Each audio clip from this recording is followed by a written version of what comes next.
Des enseignes à perte de vue, au point d'oublier que rue Sainte-Catherine, il n'y a pas que des commerces. Certes, il faut lever la tête un peu plus haut que le premier étage pour trouver des appartements occupés.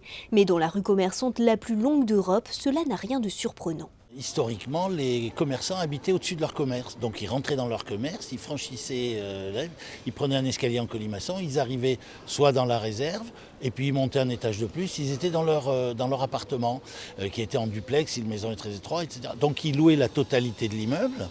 Et quand cette coutume d'habiter au-dessus de son fonds de commerce a disparu, à ce moment-là, on s'est retrouvé avec des beaux commerciaux qui comprenaient la totalité de la surface parce qu'il n'y avait pas de porte d'accès ailleurs que par le magasin. Ce sont des espaces commerciaux qui sont loués, mais qui ne sont pas occupés par des habitants, mais qui sont occupés par un commerçant qui a ses bureaux, le local du personnel, la réserve, et qui quelquefois n'a pas besoin de tous les étages. Mais il loue tout l'immeuble. L'immeuble n'est pas vacant, il est juste pas occupé par des habitants.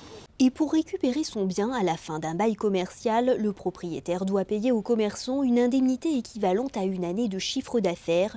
Une opération peu rentable qu'ils sont peu nombreux à réaliser, ce qui donne aux promeneurs cette impression d'appartements laissés vacants en plein centre-ville. Un secteur pourtant particulièrement prisé qui a connu une envolée des prix de l'immobilier depuis 3 ans.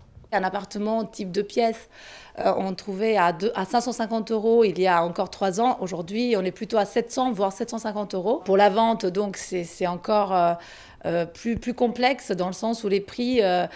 moi, j'ai connu Bordeaux en 2011 où on était encore à 3 800 € le mètre carré triangle d'or. Et aujourd'hui, sur le même secteur, on trouve des appartements à 10 000 € le mètre carré. Des prix qui devraient encore grimper en 2018.